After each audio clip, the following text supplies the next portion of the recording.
All right, welcome back to another episode of the Some Performance Podcast. Today we have our first guest on in a while now, Alex McBrairty. Hope I said that right. I think I did. Cool. Yeah. Alex is an online coach with a background in psychology, and he himself has been on quite the personal development journey. So I'm excited to get into that today.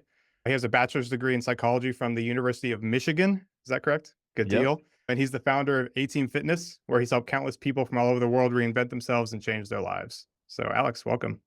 Thank you so much, Justin. I'll tell you what, you got a way to make a guy feel special.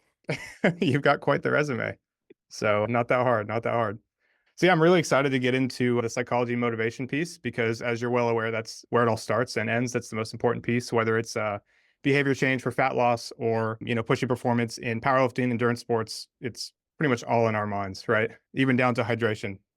Anyways, that's a side tangent, but there's that central governor theory, right? If any of you have read, I believe the book's Endure, read it years ago. But yeah, it's good to have you. I'm excited. Yeah, man, I appreciate it. And you're absolutely right. Motivation and the psychology of it all sort of sets the foundation and is ever present along the journey of whatever the goals are. So it really is such a fascinating, interesting topic, at least in my opinion. Yeah, and there's a lot of differing beliefs out there. So it's obviously you've got the psychology background. I'm excited to get into that because for somebody like a coach or just the everyday person, it can feel very non-tangible versus something like sets and reps and distance run, right? But anyways, we'll get into your story about that. I'm excited. So to give people a little bit of background on yourself, I know you went through a pretty big weight loss journey a while ago. So could you talk about that, what sparked that, and some of the big lessons you learned during that time? Yeah, wow, 100%. So I sort of got into fitness, not even necessarily professionally, but first personally because of that transformation that you alluded to, where my senior year in high school, this was now about 15, 16 years ago, which is rough for me to say out loud. I lost about 86 pounds over the course of 15 months. And it was kind of a total lifestyle transformation. I pretty much committed my entire life throughout that 15 months to that end. And what sparked that change is sort of in hindsight, I'm sure I could draw a bunch of conclusions, but at the time, honestly, I couldn't tell you what. All I know is that I grew up as the overweight kid, that sort of stereotypical, couldn't run down the block with his friends. I wasn't really into sports, so there was nothing really to keep me active. This was also at a time when video games began to grow in popularity, so there was a lot of time sitting and doing that. And I was also inherently a pretty introverted, shy kid. And so that those culminating variables sort of led me to keeping myself inactive at home, not really doing much with my friends. And so the overweight kid sort of through those formidable years when you're trying to figure out your place in the world and who you are and what it means to be a person really impacted, as anyone who's ever spent any amount of time overweight, everything, self-esteem, my confidence, just the way I thought about myself, the way that I applied myself to things. I was sort of that smart kid that just never really tried. And so that of course led me down many different paths. And then coming up on my senior year in high school, again, for a multitude of reasons, most of which I attribute to just reaching a maturity level that was great enough to actually take some responsibility for it, is I sort of made this commitment that I was going to actually change for the better because I saw all of my friends applying to colleges and getting accepted into colleges, and I didn't have any college plans. And I remember there was a moment that dawned on me like, I'm getting ready to start my adult life. And if my biggest fear was if I didn't change something then and there, that the way I was going through life was going to be predictive of my entire future. And that scared me. Yeah. So that was sort of that initial burst of motivation to be like, okay, now it's like, it's go time. Like now you got to make a decision here, what you're going to do. And that sort of unfolded into what became the biggest transformation of my life that led me into a personal passion for fitness and self-development and the psychology aspect of it that led me into the career in fitness, which I'm now celebrating 11 years in the industry. And so it's been a wild ride ever since. Yeah, it's awesome. I really wanted you to share that as we started so people can have some information on the fact that you've done this yourself, right? For me, I was not super overweight when I was a kid, but I was not in shape. And I actually had a pretty big health scare and lost a ton of weight. So I ran my first cross country season and said, I'm never doing that again. That's horrible. I don't know why people like this. And then I lost weight down to 130 pounds in the hospital. And so I Wow. came back and was like, oh, this is fun. This is so fun. Like I'm light. It's easy to run. No wonder these people like this. So in that way, I feel like I kind of I wouldn't recommend it. I wouldn't say I cheated at all. It was an awful, medical experience for a child. But I'm very interested in the journey because my father also lost. He was like 400 pounds and he went down to like Wow. 190, right? And obviously, in our discussions before, I'm just very interested in the psychology around this, right? So I wanted people to know that you are relatable in that sense. You've gone through this yourself, and obviously, I know you started 18 Fitness when you were 23, right? Back in is I that did. 2014? Yeah. Okay, Yeah. so can you tell me about that personal journey of fitness and how that turned into the professional journey of fitness? Yeah, I absolutely can. And it's not that exciting of a story because it all sort of happened by accident. As I mentioned, I obviously got in shape my senior year in high school, ended up going to community college. And about 3 semesters there is when I really started to apply myself academically and sort of build that confidence and be like, okay, now it's time to keep this ball rolling. Transferred to the University of Michigan, which I grew up in Ann Arbor and the town where that university is. And that's kind of what everyone does. You go to University of Michigan if you're from that area. So I was going to classes there, and the reason I got my degree in psychology was because I didn't know what I wanted to do. I was Mm, still sort of confused. I didn't know like a specific career path I wanted to go down. And all I knew at the time was the psych classes were the only ones that interested me. I loved learning about why people did what they did, mostly because I enjoyed learning about why I was doing the things I was doing or not doing the things I needed to be doing. And so that led me to that. Of course, once I graduated in 2013 with a psych degree, unless you're going further into academics to get your master's, your PhD, and begin teaching as a professor and do research, or if you're going to be a therapist, there is nothing you can do with a psych degree immediately out of college. And it's one of those degrees, in my opinion, where you can't use it to get a job anywhere, but it will make anything you end up doing better mm. because you have that understanding of people. But that didn't help me at the time because I was freshly out of college. I was broke, unemployed, and I needed to do something. And so my last semester in undergrad, I basically lived in the gym throughout college, typical meathead stuff. And a lot of my friends and family were like, you know what, Alex, you spend all your time in the gym. Why don't you get certified as a trainer? Just see if you like it. And that was basically as good a logic as I had at the time. And so that's exactly what I did. I got certified over my last semester in undergrad, and I was fortunate enough that I knew that I was going to give it a try when I graduated. So I set up my elective classes my last semester to be supporting of that. Like I took a sports nutrition course out of the School of Kinesiology. I took an anatomy and physiology class. So I sort of prepped myself as much as I could in that last semester to give myself an advantage when I got out, and started immediately working in a commercial gym about 3 weeks after I graduated and immediately fell in love with it, just helping people, seeing them overcome the same struggles that I was dealing with at the time, to see them sort of become this new person, and the joy and the confidence that they exuded as a result of that was just addicting. And so that just led me down the road. Did that in a commercial gym for a year, very briefly. As any coach or trainer that's ever worked in a commercial gym, it's pretty much a terrible environment no matter where you do it. I wasn't getting paid enough, was working too many hours, couldn't afford to pay my bills. And so I had a moment where I had to decide, was I going to give up training and go do something else and try to find another job? Or I could try it on my own. And if I failed, I'd still have to go find another job anyways. But at least I would have tried something. So there was really a nothing to lose scenario. Definitely, yeah. So 2014, right? The mental health landscape was much different at that time. Right now, it's much more, podcasts. Everybody talks about it. Sports psychology is a very big thing now, and not that it didn't exist then, but it was very different landscape. So, when you were going through that at the time, I guess what was the landscape of that, and how were you thinking about? Did you draw the connection immediately between being a trainer and your degree, or was that something that grew gradually? I think I can put it into words better now, the importance and the connection of that from the experience. And as you said, now the landscape has changed and it's sort of a genuine conversation that people are having. I will say I always knew that it played a role just from, again, all the studying that I did, getting that degree, from my own personal experience. It was definitely on my mind when I first started. Coupled with my shortly after I graduated and shortly before I graduated, I was involved in a psych research lab out of U of M that when I graduated, I managed for a brief period of time while I was training people. And I was working with a grad student who has since gone on to get her PhD, and is now a professor of psychology at the University of Texas, Austin, if I'm not mistaken.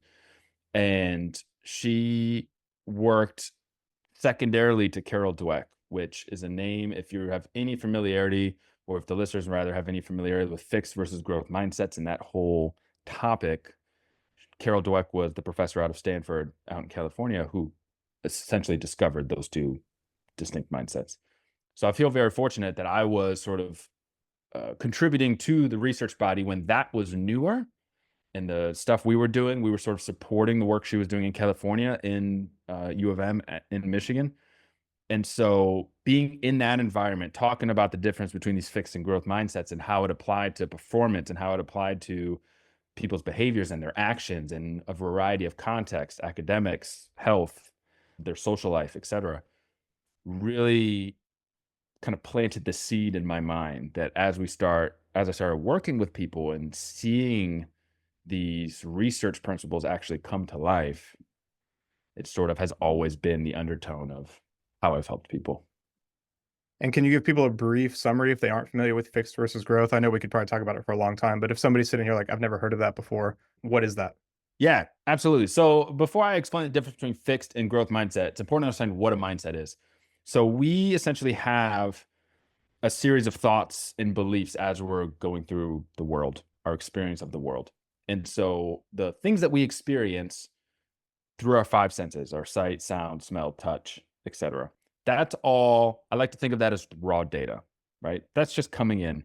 And then our brain has to interpret that data to make sense of it. And the way that it does that is it tells a story.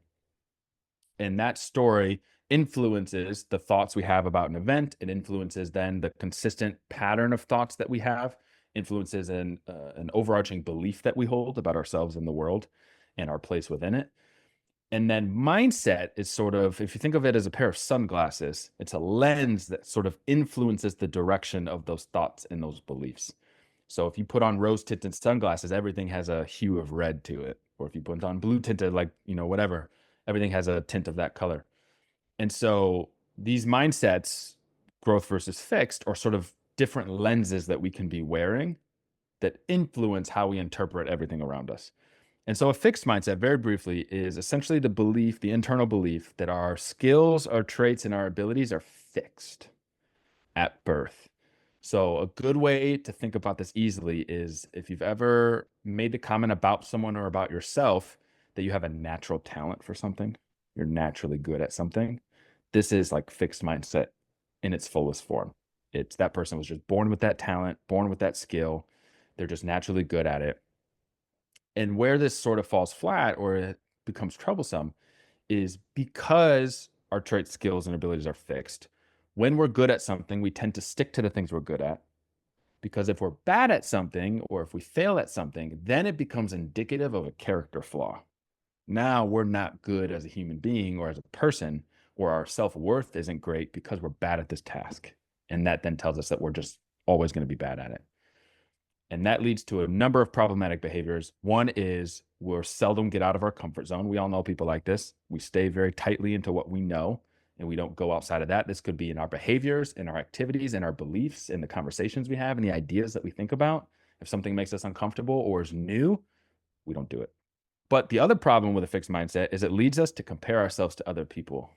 So we're constantly competing with others. And because the only way to prove our self-worth is to be better than everybody else. Because everyone's skills are fixed. So if we're better, then that tells us that we have good self-worth. So that's a fixed mindset. Very briefly, a growth mindset is sort of the opposite idea that our traits, skills, and abilities are cultivated through practice. So we can get better at things if we apply ourselves to the skill of that thing. This sort of plays out in a different scenario where now we understand that if we try new things and we're bad at it, it's not indicative of our self-worth. It's just indicative of our level of skill at that moment. So we can put time and energy into something and improve ourselves if we desire to. And that means that people with a growth mindset are more likely to be willing to go outside of their comfort zone and to try new things and to see what other possibilities are there. But most importantly, probably, is they're less likely to fall prey to that comparison trap of other people, because the central tenet of a growth mindset is that we're sort of only competing with an older version of ourselves. That's the only thing that we're measuring against instead of the performance of other people. And so in a lot of cases, as you might imagine, a growth mindset or holding a growth mindset tends to be more advantageous for wanting to make changes or learn a new skill or improve ourselves in pretty much all categories. But those are the two differences between them. And you can really see that with any weight loss journey, right? Your journey, you were able to change. So you mentioned confidence at the end of that. And I do want to get to some stuff with your, I know you got a concussion, so I want to get to that. But leading up to A Team Fitness, right? How much, there are those that would say, oh, these just meatheads, right? They just work out in the gym. Like that's not really helping you. But then there's also the other side, which, we both probably agree on that your weight loss journey, your meatheadedness kind of spills out into the rest of your life with that confidence. I know you mentioned you didn't have kind of a college plan, but it kind of all came together at the same time. So could you speak to some of those intangibles that come along with health journey, kind of a reinvention journey, whatever you want to call it? Yeah. Well, so the one of the central tenets of how I approach fitness coaching now is this, that fitness is never the end. The physical goals we have, whether we want to lose weight, build muscle, perform an athletic event, whatever the physical, tangible goal is that we have, that is almost never the reason why we want to do it. It's almost always a means to something else. And usually, what that culminates in is us becoming the person that we feel like we want to be or we could be. And so, this fitness stuff is all just proof that we've become that person. The confidence is created from seeing ourselves be successful at some things, which then boosts our ability to be willing to try other things in this sort of journey of self growth. Related to that, I'll just briefly share there's a perspective in psychology that I tend to gravitate towards more than others. It's called the humanistic perspective. And don't need to remember that. But the only thing that's the most important about that is it's essentially this belief that humans inherently have a desire to see progress. I mean, if you look at our civilization as a species, we're literally just designed to move forward and make progress in all areas. But I think we as individuals too, as we go through our life, we need a sense of progress. And that could be in a number of different ways. It could be in our career, it could be in our relationships, it could be in our fitness, it could be in a culmination of all of these things. And what I find is most people that feel burnt out or stuck or trapped or feel unhappy in their life, it's because they feel stuck and they're not making any progress. And so fitness and health and the behaviors that go into that are sort of, in my opinion, the low hanging fruit that allows people to start gaining some traction towards something progressive. And then as they see that happen, then they start to expand into other areas as well. So that's probably the most important, in my opinion, part of fitness is not the actual anything that we do with fitness itself. It's everything that comes after that. Totally. Yeah, I would agree 100%. I was trying to debate if I wanted to ask this later or now. So maybe if it's going to go long, we could put a pin in it for later. But it's interesting when it comes to why do you do things? Obviously, you said you're very interested in that. There's a lot of debate for me internally about what I believe. So I ask a lot of people about it because I'm very curious. For instance, a weight loss journey or an endurance event. We can talk about both, right? For a weight loss journey, there's like a healthy way to go about that. And then there can be an unhealthy way to go about that, which people will argue doesn't really matter because you're healthier, right? But then you mentioned wanting to see progress. You could say like a long endurance event or something. Is the desire to complete the goal or is the desire to feel worthy of something to finish it, right? And to bring that back to the weight loss goal, right? Like, are you losing weight out of self-hatred or out of self-love and accountability, like that line? So obviously you've worked with a lot of people. So and you have this background. So, where do you sit on that? How do you think about that? And then when you're working with somebody, how do you maybe even if you don't speak with them about it, how do you evaluate like where is this person mentally and is this going to be a good long-term solution? So that's a great question because I think it's something I think a lot of people start to do things and make changes without having a clear idea of, as you said, why. What the hell am I even doing this for in the first place? And so where I like to start and what I think is really, really important is you have to define what that end thing is. And most people don't know what this is, and that's totally fine. Where I like to start is by identifying what a person's core values are. And I know that sounds kind of kitschy and what it misused in other contexts, but I think it is really crucially important because what it does is it allows us to create this sort of guardrail for knowing that the actions that we're taking and the goals that we're striving towards are sort of keeping us on this path in the direction of the outcomes that we want, even if they're far off into the future. without derailing and sort of going in a direction that we don't want to go, or going in a direction for the wrong reasons. Right.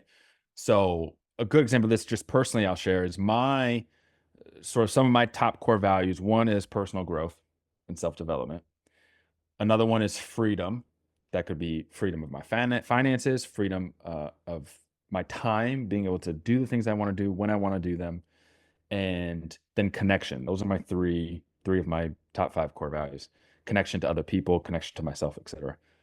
And so the fitness actions, years from college, being a typical meathead who literally spent all of my free time in the gym talking about PRs, talking about supplements, talking about exercise equipment, techniques, etc. Typical meathead conversations. And there, the self-worth and the value was your highest PR, right? Are you hitting that? Are you making progress, etc.? And that, in some ways, can be very productive because it gives you a tangible sense of progress. But as I got a little bit older and as I spent more time in gyms, I had to reflect on, okay, my values are personal growth. Is this making me better? Is it giving me freedom? And am I able to stay connected to other people? And the guardrails of those helped me begin to realize, as I did a couple of bodybuilding shows and sort of continued in my mid 20s, I started to realize, okay, are these things making me better? Do PRs make you better from a physical standpoint? Sure, they do. But are they making me better as a person outside of the gym? And are they allowing me to have the freedom and the connection that I want with other people? And when all that I'm talking about is my PRs in the gym and the supplements that I'm taking, or I'm so dead tired from killing myself in the gym for this bodybuilding show that I can't hold a conversation with somebody without my mind wandering, and I'm trapped in the gym for 4 hours a day because I'm afraid that I'm not doing enough for these competitions. Well, then is it making me better? Questionably, maybe in the specific goal of that physical endeavor, but is it taking away my freedom and my ability to connect with other people? Yeah, and I think tying it back to your values is huge because for somebody, maybe that for a season is worth it, for a month, for 3 months at a time, right? Yeah, But rarely would it be a good long-term solution. 100%. And the way I like to think about that, I use this analogy, and it's rare that anyone actually understands it, but I'm going to try my luck anyways. Did you ever play The Sims, the computer game? Yes. Yes. Okay, so you're going to understand this. You know the needs meters? Yep. It had like sleep, bathroom, hunger, social, charisma, whatever. If you remember from that game, for the listeners who may not have ever played this game, you control these characters throughout, they go through their lives, and they have all of these needs that you have to meet. And the bars, they're health bars that slowly empty over time.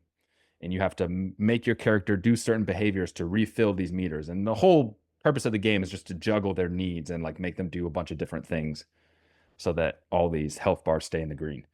But the thing about the game is each one of those needs, quote unquote, empty at a different rate, right? The hunger one empties faster than the sleep one. The charisma one empties slower than the sleep one. They all go at different speeds. So you have to juggle and focus on different tasks at different times based on how fast they go. And that is what I like to think about when it comes to fulfilling and keeping our core value needs meters full. Is some of those things, as you said, seasons. There are seasons to focus maybe intensely on athletic performance at the expense of some of your other things temporarily. And the key with that, doing it appropriately, I think, is understanding at what rate each of those core value needs degrades over time and how frequently you need to fill them up. And that gives you clues into when you can focus on certain things and when you shouldn't. Definitely. Yeah. I feel like that's a great way to think about things. I'm curious about that. Takes a lot of self-introspection to know those things.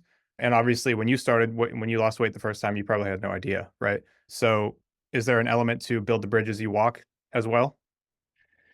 Yeah, I mean, you're right. I think this is something that seldom you get right off the bat. It is a learning process for everyone. It's because each one of these fitness journeys is n equals one, right? It's a sample size of one. No two are ever identical. There are similarities, but each person has their own preferences, their own lifestyle factors, their own circumstances. And so it really is a process of trial and error. And so I think the first step is just figuring out what the heck those core values are. What are the things that are actually important to you at the end of the day? And then when you understand what that is, then as you go through these actions, maybe as you focus on certain things over other things, what I like to do is I like to pit them against each other. Right. And so in this moment, which if I have to choose one of these things, which one feels more important to me? Which one feels like I'm not missing out or like I am missing out on something important to me? And then over time, what you're doing is you're sort of calibrating what that focus needs to be and the frequency at which you need to focus on certain things. Right. So like a good example of this, again, connection is one of my core values. My girlfriend, same. We're both introverted, but we both like to be social. She needs like one good social event a week, and then she's good. She's good to sit at home. She's good to focus on herself, do her thing. I need like 3 or 4 good social events a week. And so knowing that about ourselves, again, through trial and error, making her come to all 4 social events with me only going to one social event with her, we began to realize, okay, I don't feel right only going out and seeing people one time a week. She feels overwhelmed going out more than once a week to see a bunch of people. And so whether it's, again, in that case, it's a social context, but whether it's the gym or whatever the focus is that you're working on or culmination of focuses is having that introspection, reflecting on how do you actually feel as you do these things. If you're training for an athletic event and it requires a lot of time commitment and dedication to it, early morning training schedules, strict nutrition regimen, whatever the case is, if you suddenly feel like that's become a prison of sorts, keeping you trapped from going out to dinner with your significant other or relaxing at the birthday party with your kids or whatever the circumstance is, then that's a little bit of a red flag to explore that a little bit more. Definitely, yeah, and I've been there myself. I think to kind of put in words what maybe you didn't say, right, is that you have to make these decisions while you're taking action and not just stop. So for me, and what I've worked with athletes through too is okay, we feel these things, we feel overwhelmed, right? Like I have this whole workload, I have this Ironman schedule, whatever. I'm gonna say, all right, I'm gonna stop this, and then I'm gonna give it a week, and I'm still gonna train and see how I feel a week from now. And then if I still feel that way, I've done all the training. I'm like, yeah, this isn't great. That's enough data points. You got like 7 days of data points, right? Which is better than saying, I don't want to do this. And then in 3 months being like, God, why did I give that up? Yeah. 100%. I just recently learned there was a phrase, I think it might have been all right, I know I'm rambling now. One of my guilty pleasures is the reality show Million Dollar Listing New York, which if you're not familiar with, it's a real estate show where they just follow real estate agents in New York who sell like multi-million dollar penthouses and whatnot. Anyways, there's a guy on there. His name was Ryan Serhant, big real estate broker in New York City. And I remember seeing a clip of him online where he said something about advice he got early in his career from his brother, I think, that told him only allow yourself to quit on your best day. I like Because that. it's easy when you're having a crap day or a crappy training session or you're sleep deprived or you're hungry or you're not performing to the level that you would expect at that point in your training plan to want to throw it all away and just say, I'm done. This is overwhelming. This is too much. I'm done. This is true of a regular weight loss journey as well.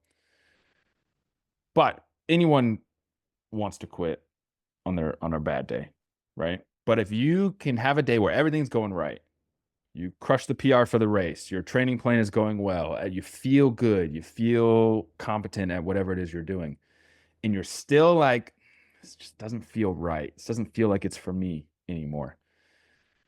That's when it's a good indication that maybe it's time to move on to something else or adjust things. Totally. I really like that. I'm going to write that down, send that to a good Hey, amount I of people. stole it, so you can steal it too. We're all So taking a step back a little bit, you've built this confidence, this momentum, started A-Team Fitness, right? And then you kind of had a string of events, concussion, and a few other things happen, and a low point. So I want to talk about this because fitness is never linear. It's always up and down. And so I would like to hear about that point in your life and how things shifted for you after that. Because from what I understand, that was a pretty drastic alteration of the direction of your life after that. absolutely. That was probably the shift away from quote unquote being a typical meathead at that point. So I want to say I was 26 at the time. So this was maybe 8 years ago. And again, hard to say out loud. And then I was deadlifting in the gym, going for a 1 rep PR max, belt on, whole thing. And I got about halfway up and I felt a little twinge in my lower back. So immediately in my head, I'm like, damn it, I just hurt myself. Like, this isn't going to work. So I set the weight down.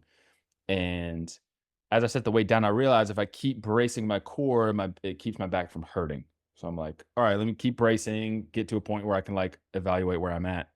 Set the weight down, stand up, still bracing, walk off the platform while taking the belt off. I'm releasing all of that pressure. And it was such a drastic pressure release that I immediately passed out. I was that gym fail guy. Didn't even know it happened until I woke up on the ground with another trainer standing over me. But it just so happened that there was a like 100-pound dumbbell on the ground somewhere near me that I hit on when I fell. So ended up with a pretty serious concussion that resulted in a pretty severe bout of vertigo immediately following. And I discovered this. I got home from the hospital. They cleared me from a concussion. They said you passed all the tests, which I now know is not true. So I get home and I like go to put chicken in the oven and I bend over and suddenly the entire room is spinning.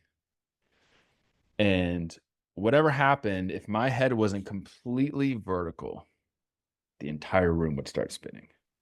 So I had to sleep in a recliner for a couple of months thereafter just to stay upright. And I went back to the gym that night to go teach a class and train clients, which was stupid in hindsight. But anytime I had to like demo an exercise, I had to like try to pretend like the whole room wasn't just, you know, going around me. And it was a pretty drastic difference. And part of the reason that was so scary for me, I think at the time was back in 2008, if you can recall, there was that swine flu period. Hmm. And my brother had contracted that. And as a result of that, one of the symptoms was like very rapid and extreme fatigue. And I remember he might have been in the bathroom, like getting medicine or something. And he ended up passing out. And when he fell, he hit the front of his head on the bathroom counter. And that catapulted him back. And he hit the back of his head on the wall. And pretty much just riled his brain, gave him a concussion. And then he developed what's called post concussive syndrome, which for listeners who are unfamiliar with that, they know much more about it now than they did back then. But it's basically a condition where the symptoms of your concussion persist after all the healing is done. And I don't know how much more they know about it now in this regard, but they can sometimes last a couple of weeks. It can sometimes last a couple of years. It can sometimes last forever. And unfortunately, that was the case for my brother, where he still deals with a lot of those symptoms now, although they have much better medications and treatment plans and all that. So he's functioning like a normal human now. But that shifted the trajectory of his life some 6 years before this event. So now here I am, suffered this head injury, I can't work out the way I was. And at that time, exercise was my entire identity, right? Typical meathead. Couldn't really train clients the same way, couldn't even sleep in a bed, had to sleep in a recliner, and was fearful that this was going to be the rest of my life. So suddenly my entire identity is ripped away from me. I'm unable to operate in the way that I was accustomed to. And that for me was a very emotionally and mentally low point because I felt completely lost into who I was anymore. And I'll never forget, it was maybe 2 o'clock in the morning, one of these nights. I'm sitting in this recliner. I basically slept. I was sharing a 2-bedroom apartment with an old college roommate. And so I slept in this recliner in our living room. And I was sitting out in the living room on this recliner. Everyone was asleep. I had like, if you're familiar with the show The Blacklist, old TV Yep. show, I had that playing. It might have been in season 3 at the time. And I just remember feeling so sorry for myself that I wasn't able to do anything, that I felt like I felt helpless, that this was going to be the rest of my life. And I had promised myself in that moment, if I got better, that I was going to really step into making the most out of my life. I was going to act differently. I was going to take more chances. I was going to actually go after the things that I wanted and not be so afraid of what other people thought if I sort of got that second chance. And fortunately, over the span of the next few months, it did get better and it completely went away. I've not had issues with it since. And so that marked sort of a drastic change because I did keep that promise to myself, that drastic change of doing things differently from that sort of wake up call. What specifically differently were you aiming for at that point? Because on the outside, people might see you're a trainer, like now you know your coach. Like, nothing looks different to me who doesn't know you on the outside, right? So where was that focus shift? It was definitely in my perspective on myself in the world. So Mm, people tell me that my clients at the time that were all in person, who I'm still either coaching today or in communication with as friends, we all joke that that was my lobotomy. That was like my entire the way I interacted with people changed. I was more outgoing. I was more sort of lively. I thought about myself a little bit differently. I thought about risk a little bit differently, right? Like it was sort of, and we say this with all of our hardships, right? Our hardest moments sort of give us the perspective of what bad really is. And so all of the stressors in life that are shy of that lower threshold cease to be as stressful anymore. It's just like progressive overload in the gym, right? If we develop a certain level of strength, if we start and we can't even lift the bar on a bench press, but we work up to being able to rep out 10 reps at 225, suddenly the bar doesn't feel like anything, right? It feels like there's nothing there. It's the same way with our stress. When we have these really sort of rock bottom moments, which we all have them to varying degrees and sporadically throughout life, that sort of sets this new perspective of what actually matters and what's worth worrying about and what's not. And yeah, so it's stress inoculation, right? exactly, exactly. And so for me, suddenly there was so much that I worried about with perceptions of other people or it's going into that fixed mindset, worried about what people would think of me or worried about the risk of taking chances towards continuing to build my company or go out on all these other avenues that just weren't there anymore, or I didn't allow them to dictate my behavior. And so the best way I can explain it is I showed up more. Mm. Was this when you got into, I think you cliff jump, right? And you skydive?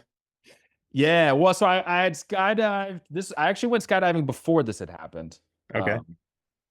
But since then, like yes, to many degrees. Like I went to Spain to run with the bulls. I did do some cliff jumping when I was in Greece. And so yes, there's like this sort of very extreme adventurous things that I like to do, related to the fact that like there's just that fills me up and like that's things that I enjoy. But also just like other things, right? Like being more confident to take a chance. Here's a good example. One of the things I did early in my business was I created partnerships with these apartment complexes throughout the town I was living in, where they were putting these really nice fitness centers in the apartment complexes. And so I would strike partnerships with them where they would give me access to these facilities to run classes and training sessions for the residents, exclusive to the residents. And they gave me free access. They were able to market that they had an on-site fitness provider, and then we would charge the residents directly for whatever services they showed up for. And so here I am as a 25-year-old, only having owned this business and ran it for a year and a half, and I'm walking into these trailers on these massive industrial sites, talking to a multi-million dollar developer and trying to pitch them on these ideas. And at the height of that part of my business journey, we were in 4 of these different complexes throughout town. And because I didn't care about missing out on it. I'm like, I'm gonna take this chance. I'm gonna walk in there confidently. I'm gonna pitch this idea because I know it's a good idea, and they're either gonna take it or they're not. And that served me really well at that time to do those things. So it was really the personality change and the perspective change that allowed me to have greater confidence, supported by everything I had done with my own transformation, to then take more risks and go after the things I wanted more.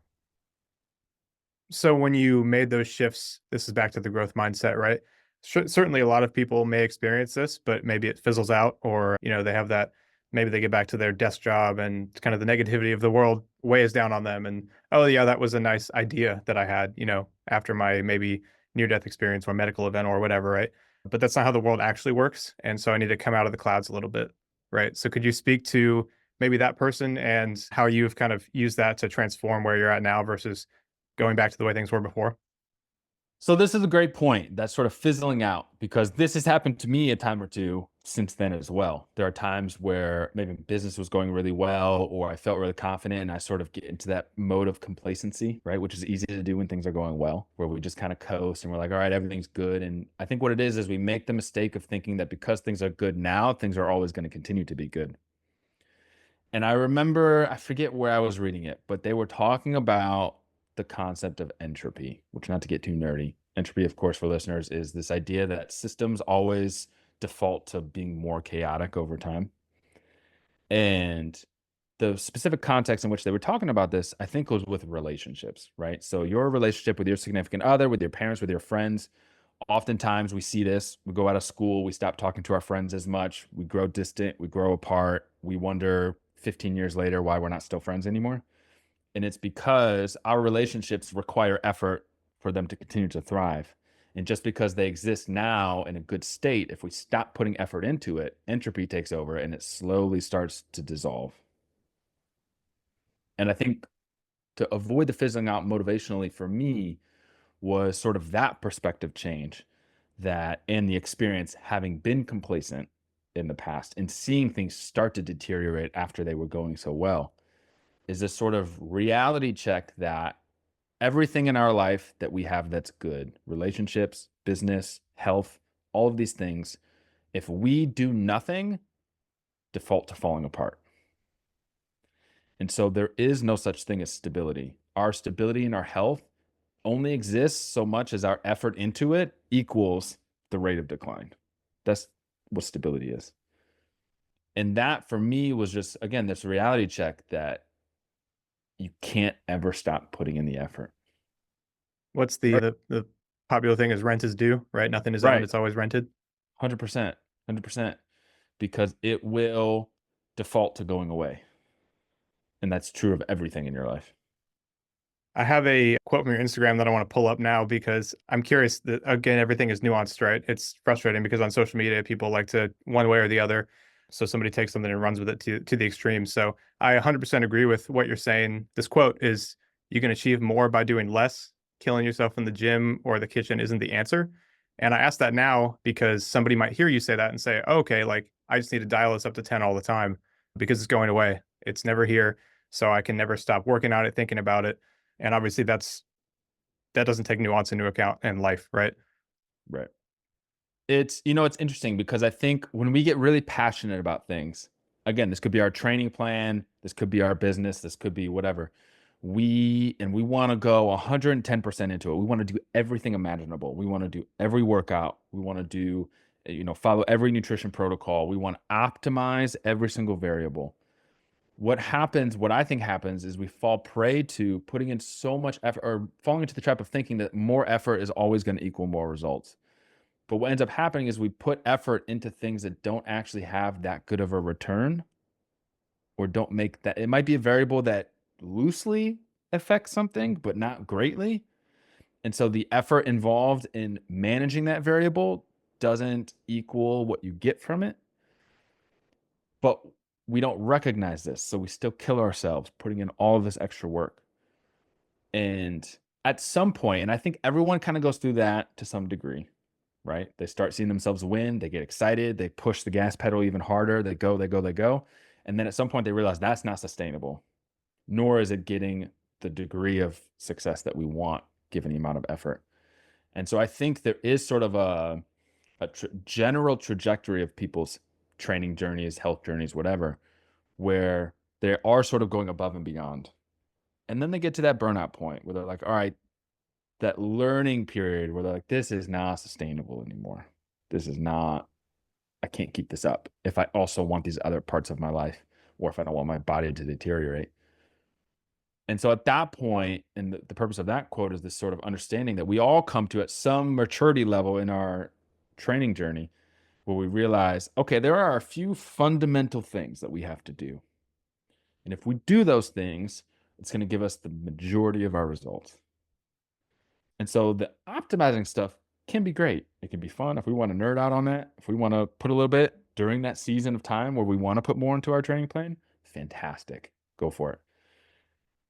But outside of those seasons where we got to put more into our family, we got to put more into our day job, we got to put more into these other areas. Someone in our family gets sick and we're now a caretaker, or whatever the case is.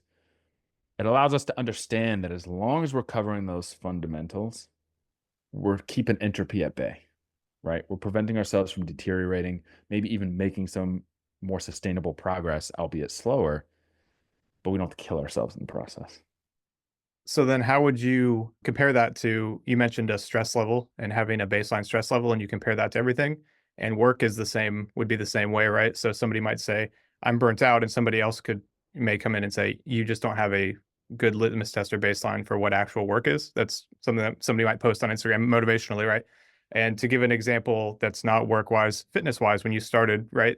You probably look back at what you did then and thought it was so hard, and it really on paper was not that much, even though for you at that moment it was very hard. But you look back and you're like, oh, I could do that with my eyes closed now. So how does that play into the role? Because somebody might be feeling burnt out and they truly are burnt out or they're past burnt out versus maybe somebody feels burnt out and it's just like the first time they've ever done something hard. Does that make Yeah, sense? absolutely. And that's a good distinction to make because this sort of goes back to the growth mindset principle that we have to be careful not to compare ourselves to others, right? Mm, I like to, the phrase I like to use is everyone's worst moment's their worst moment, right? So if I try to compare my worst experience to someone else's, it's inherently going to be different. One might be more extreme than the other. And we can all think of examples of this. And so cautioning against sort of comparing our stress management abilities to other people who may have different experiences or may who go through different stress or no stress at all. For example, me, I'm an online fitness coach. I work from home. I don't have any children. I live a 2 block walk away from a gym that's open 24/7. It's easy for me to do workouts. That's not true of somebody who's got 2 kids at home, single mother, working a 9 to 5 job, trying to manage the household, do all these different things, right? Like it's inherently different.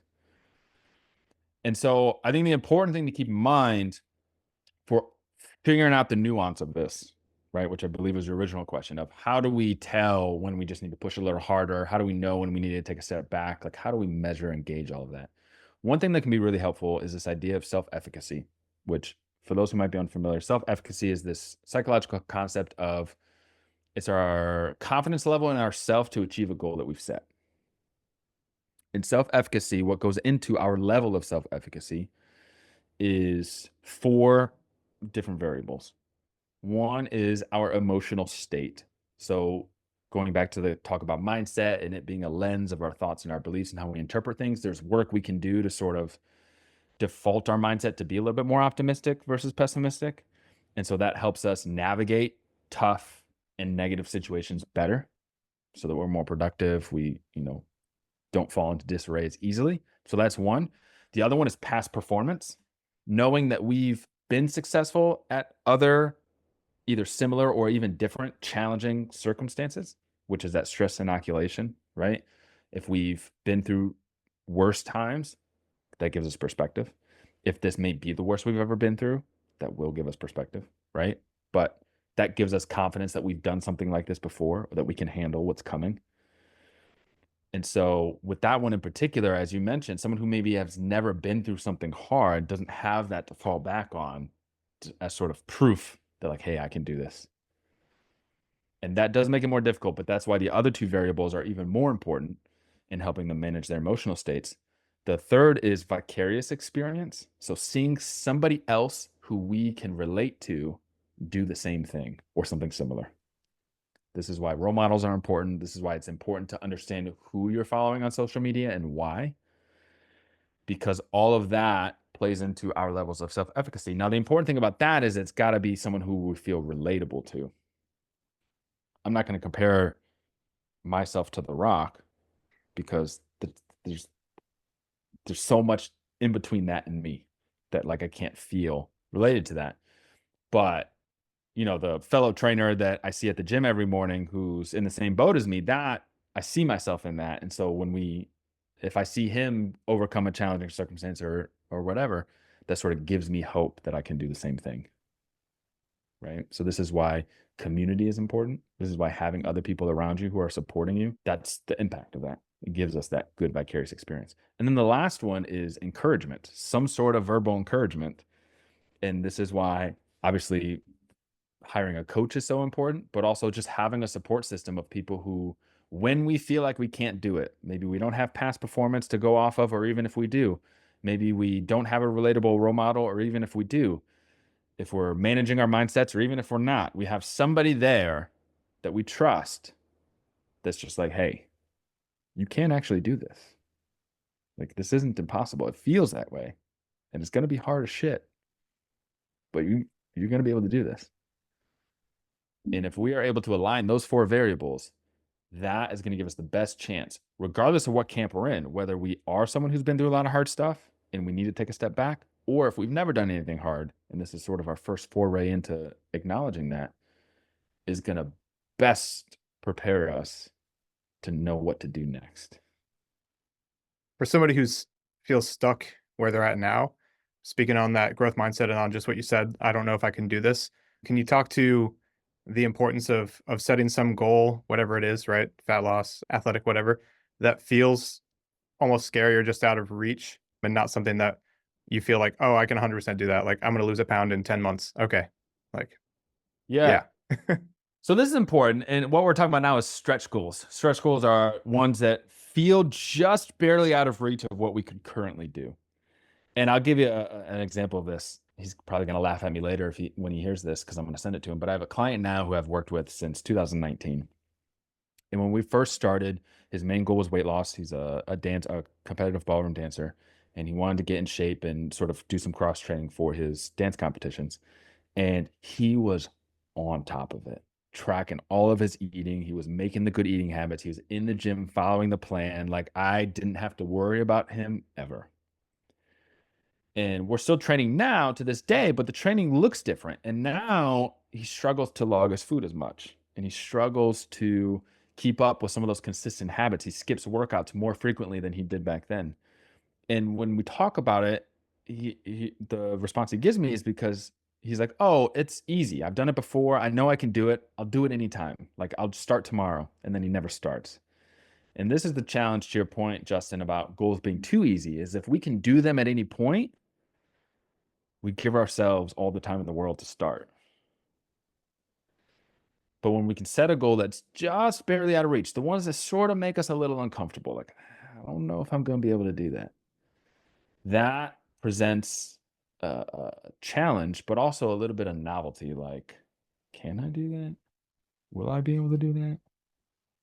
So, and if I'm gonna, I gotta get to work because time's ticking, you know? Yeah, in setting stretch goals, how do you work with people through the point of, or part of a stretch goal is understanding that there is a possibility of failure. So when somebody fails at something they set out to do, whether it was a race or a goal, how do you work with them through that and recommend the, you've mentioned before online, like the default narrator in your head. How do you work through those failures to kind of move you forward instead of set you back? Yeah. So this is sort of to keep it as simple as possible and as short as possible. The main thing is working with people over time to develop more of a growth mindset. And that is not something that happens overnight. It is something that happens over a period of time of accruing small wins to build the confidence, to see yourself actually achieve some of these goals. But a big part of it too is what happens when you have a setback. And so what I like to do with people is when they face a setback and we're talking about it and naturally they feel a little upset about that, is trying to reframe how they think of it, not as a failure or as them not reaching their goal and the disappointment in that, although naturally we will feel that way, but starting to shift to, okay, what can I actually learn from this experience? Right? Because every setback we have or every failure we have does carry a lesson for how to do something better, if we're willing to look at it that way. And in so doing, again, to further create this habit of having a growth mindset, we start to, over time, embrace this practice of finding the lesson that we can apply to make us better. And in some ways, when people get to a certain level, I've seen that becomes the most important part of it. Where, yeah, when they're right and they win, they're like, okay, there's nothing new here. We knew I was going to do that. But it's when they fail, they're like, okay, now I'm interested. Like, why?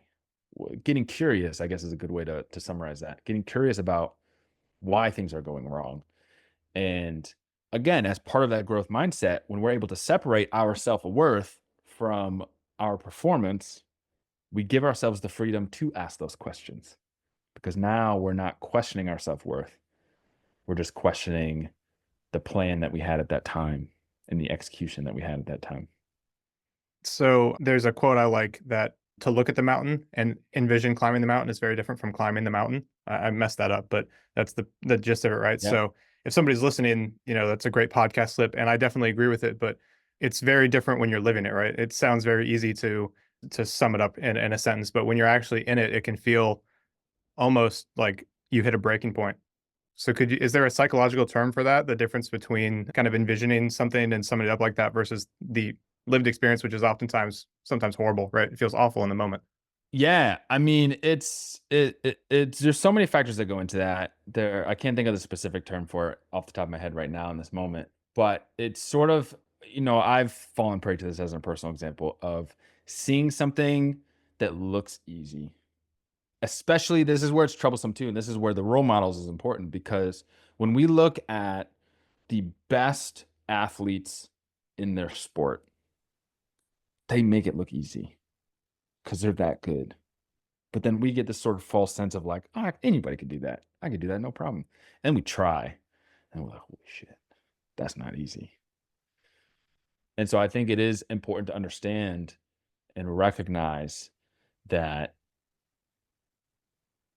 what we see this is where the comparison trap is hard because when we see other people do things easy and we're comparing ourselves to them, then we expect the same out of ourselves. And the more we can just eliminate that comparison to other people and just go in with fresh eyes and with lowered expectations, at least if we're doing something for the first time, I think that starts the process on a better footing of, I don't know what's going to happen when I try this, but let's just find out, right? That's sort of mess around and find out Yep. theme, you know? Yeah, maybe also just some visibility on the work that you didn't see, right? 100%. In fitness, but also I just saw NVIDIA's CEO. Somebody asked him if he could go back to when he started his company, what company he would start, and he said he said I would never do it. I had no idea how hard it was going to be. And people don't see that; they just see the revenue, and they're like, "Oh, it's nice to be him," right? Yeah. But it's interesting because I think in I forget who exactly now was talking about it, but the sort of naive optimism is important for any Hmm. big goal attainment because if we all knew how hard all these things were, we probably wouldn't do them. And he said that he said to this day I trick myself. He said I think that's the superpower of an entrepreneur is how hard can it be was the way he put it. Yeah. 100%. That just subtle perspective shift is very powerful, more than we realize, right? Because all the words that we use influence the thoughts that we have, which then influence how we think about things, which then leads to everything that follows.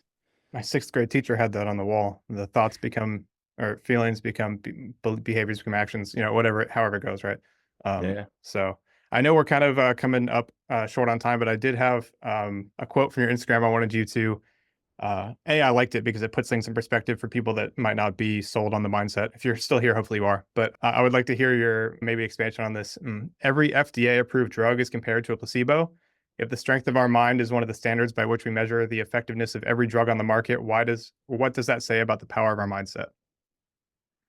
So that is one of my favorite posts that I've written because it is so fundamentally true. So for those who might be unfamiliar, the placebo effect is essentially this effect where, and they do this with drugs, they could tell you a drug is going to solve a certain problem in your body, and they'll give you the medication, you take it, say it's to get out of pain, maybe an anti-inflammatory. You got hip pain. You take this drug, hip pain goes away. You're like, great, the drug works, except they didn't give you an anti-inflammatory, they gave you sugar pills. And because you expected it to work, your brain actually stopped sending as many pain signals or reduced the inflammation or whatever the case is. Basically, the outcome you wanted occurred just because you thought it was going to. And based on that post, this effect is so powerful that they quite literally do gauge every drug that comes on the market in the US and abroad based against a placebo to make sure the drug actually works. That's how powerful this effect is. And our brain, because of our expectations, can quite literally stop feeling pain or stop experiencing a certain side effect just because we expect it to. And so when we're going towards our goals, whether we have certain expectations of ourselves or expectations for how something's going to go or whatever the case is, this is why mindset is so powerful because what we think about and the stories we tell ourselves and the language that we use, all of the ways we interpret the stimuli quite literally create the reality where you're going to experience. And when we can recognize that we have some control over how we interpret that information, we can essentially affect change in what reality we experience to be whatever we want. Mic drop. That's powerful. Obviously, you do a lot of work on mindset. So you want to share with anybody listening where they can find you? I think you put on a workshop on that default narrator a while ago, right? So could you share some of the stuff you offer and how people can find you?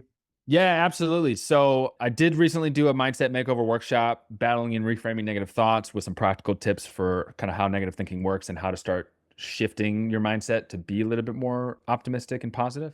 And you can go to my YouTube channel to find that at 18 Fit.